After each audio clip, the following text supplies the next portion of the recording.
CC. Yes, I found it. What? I have found it. What? The beer bubble!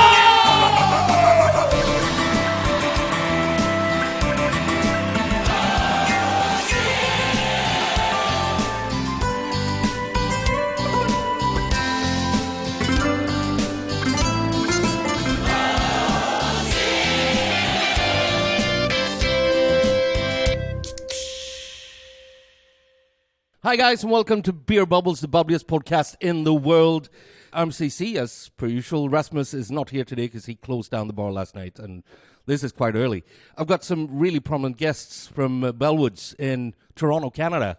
Luke, Alyssa, hi, welcome CC. to Beer Bubbles. Thank you for having us. Hi, Beer Bubbles. Hi, Beer Bubbles. So, you've been in Sweden now for how many days? We arrived on Monday, and we're on our way to the airport after this. Yeah? Monday to Friday. And then you go into London. London, we'll be doing an event and a collab in London, and then back to Toronto. Yeah. So how have you found Sweden so far?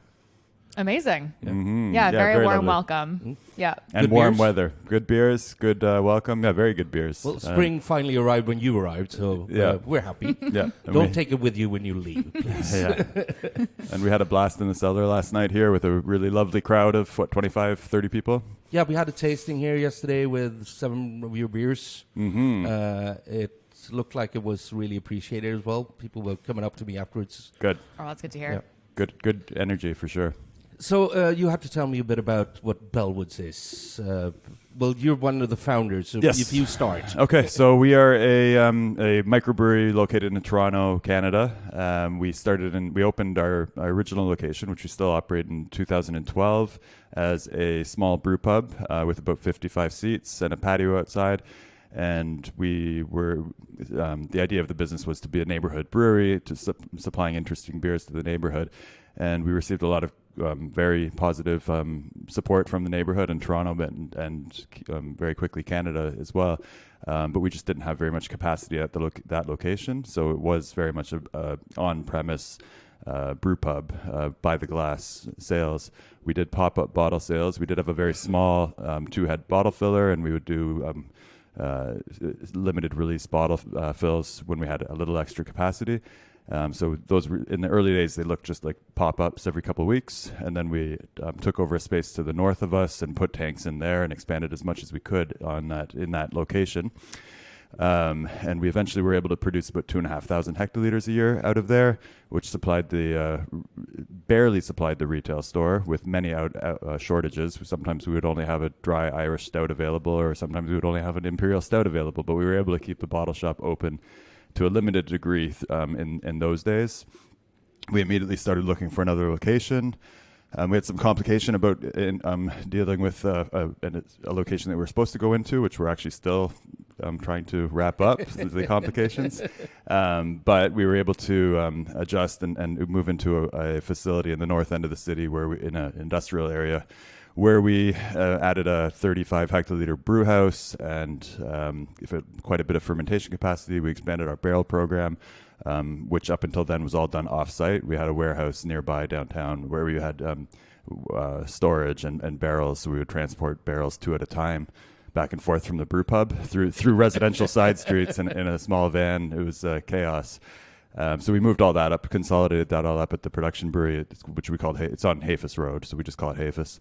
And that sort of has steadily grown since 2016. We opened the doors there 2016 and has sort of linearly grown in volume up to about 15,000 hectoliters now, where we now have the volume to supply both our retail store, of course, but we have an online store, we have a retail store, and a tasting room at our Hafis location.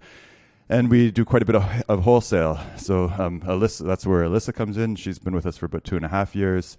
She manages all of our sales reps. She's our head of sales and manages export and our LCBO distribution as well, which is very similar to the system Bolliget, where we have been working with.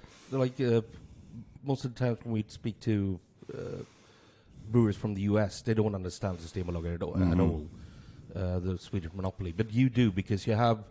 Well, I would say Alyssa does. Alyssa had some experience with it at a brewery that she worked with prior to. Yeah. So, I'll let Alyssa speak to that. Yeah. So what's the deal with Toronto's Systembolaget or monopoly thingy? Yeah, I mean, it's very similar.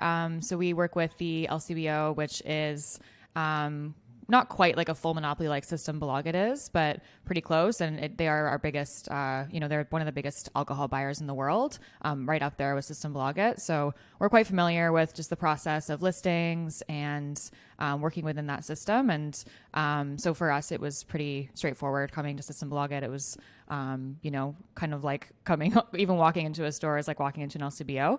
So Except the cooling. yes, except There's the refrigeration. No cool chain in Sweden when it comes to beer.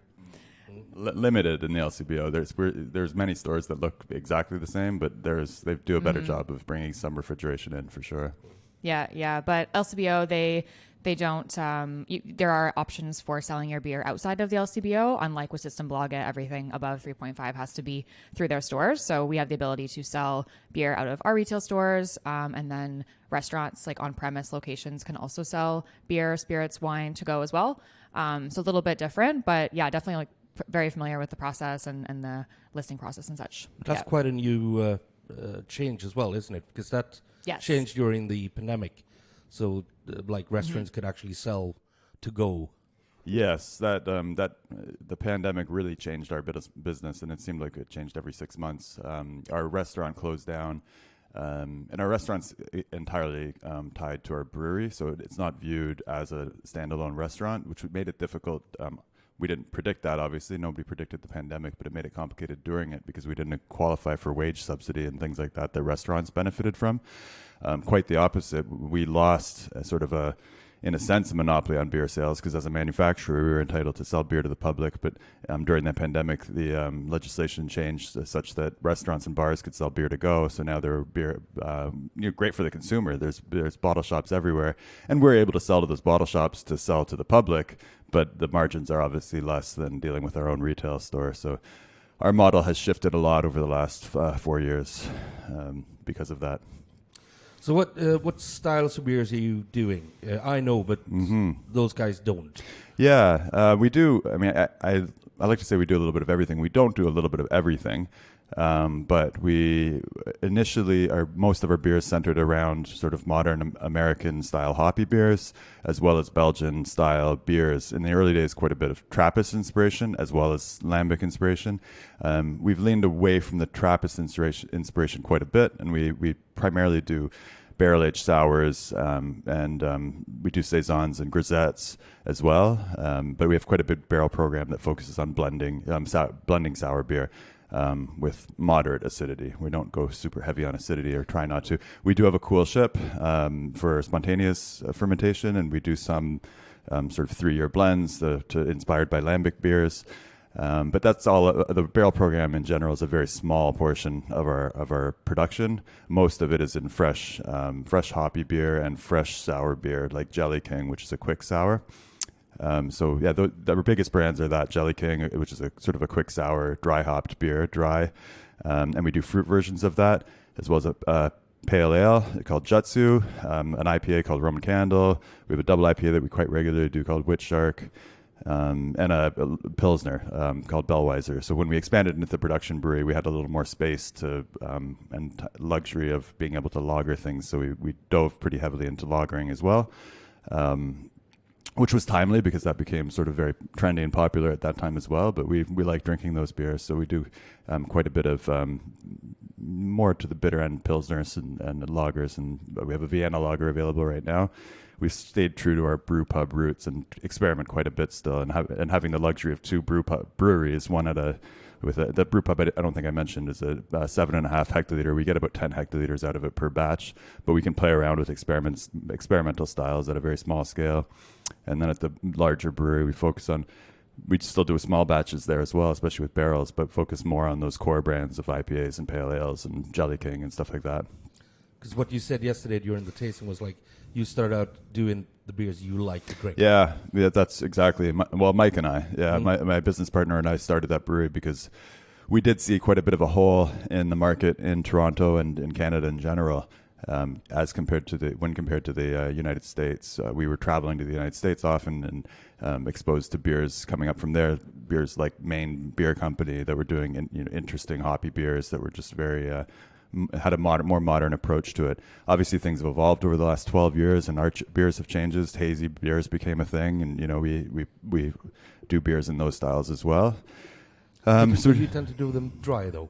They tend to be, not all of them are, but they do tend to be on the drier side compared to some of the more popular hazy beers. Because I noticed yesterday that most of the beers that we tried really had a dry finish. Instead of going into fruity, juicy, thick. Yeah, we focus on juicy fruit aroma for sure, but we tend to have a lower finishing gravity than we're on the lower side of the finishing gravity for a New England style IPA for sure when we do those. We have the odd one that's an outlier that has a big finishing gravity, but those would be more brew pub releases on a small scale. Yeah, we like a very approachable one that you can have a few beers of and not feel like it's too heavy to go with food and enjoyment. The word quenchable turned up quite a few times yesterday. yeah, crushable. Yeah. So what's happening now? How are you moving forward? The brew pub is up and running again? We've expanded it. Yep, the brew pub is up and running. We sort of pivoted during lockdowns into a grocery store, essentially, a little market, so that we could retain some staff to operate that, as like our chef, for example. We only laid off for a minimal amount of time, brought him back as quickly as we could to keep something going. So we did have a marketplace going there. And then as things opened up, we had our brew pub, and we were actually, through the pandemic, renovated the space to the south of us on Ossington and expanded the restaurant, more than doubled the space of it, and moved the kitchen into a devoted space, which until then had been sharing space with the packaging line at Ossington. So they couldn't prep until the canning was done, for example, during the day. So there was lunch service during the week was never an option. Now we can do that, and we can expand our menu. So the kitchen's far more sophisticated and elegant. Yeah. But you both can and bottle.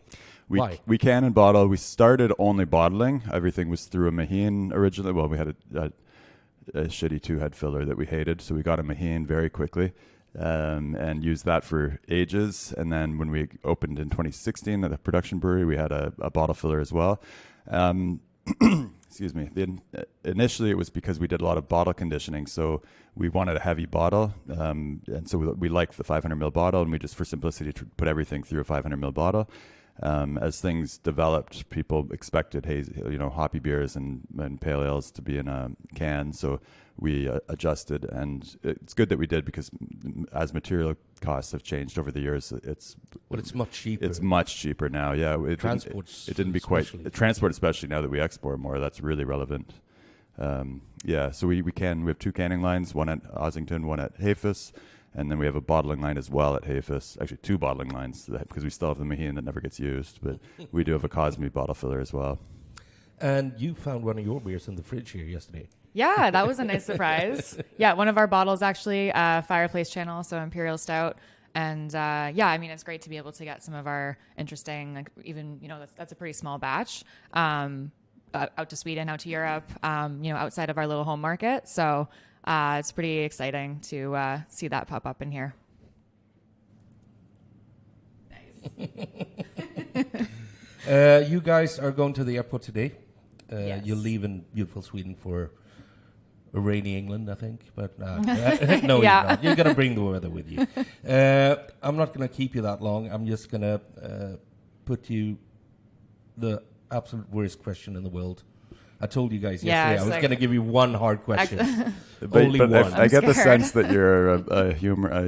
You're a joker. So this is quite hard for someone, at least for someone who loves beer. You're dying today. The Grim Reaper is coming for you. But he gives you an option to have one more beer. In production, out of production, doesn't matter. But just one more before he takes you away. What beer would that be? Oh, jeez, that's not fair. You got to give me a heads up for that. Yeah. No, come on. It's much more fun to be on the spot. To be honest, I'm not much of a sucker for rare. I'm not a ticker. I'm not going to pull some rare beer out. I'm going to say Zinnebeer.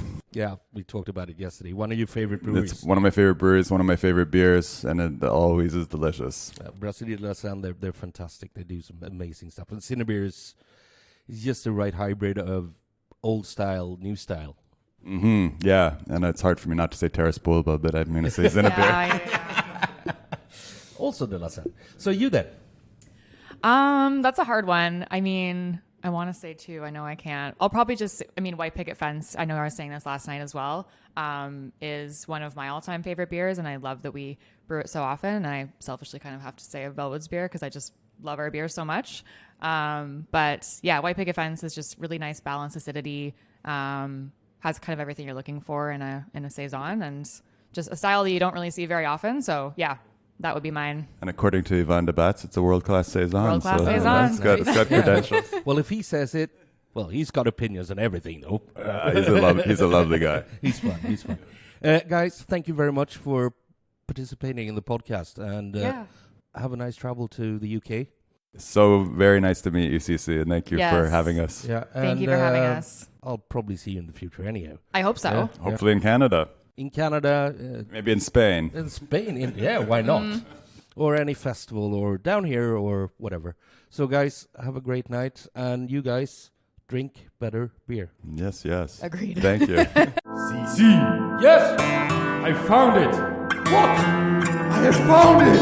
What? The beer